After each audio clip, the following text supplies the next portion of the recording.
Hallo zusammen, diese Woche gibt es zuerst ein bisschen Werbung. Waschmaschinen leben länger mit Kalgon. Letztens ist so ein Service-Mitarbeiter von einer Waschmaschinenfirma ganz jung verstorben. Er ist in den Himmel gekommen und hat sich beschwert.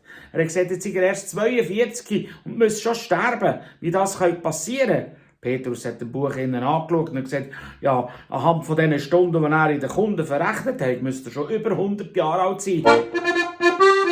Mit Kalgon. Ciao, schöne Woche.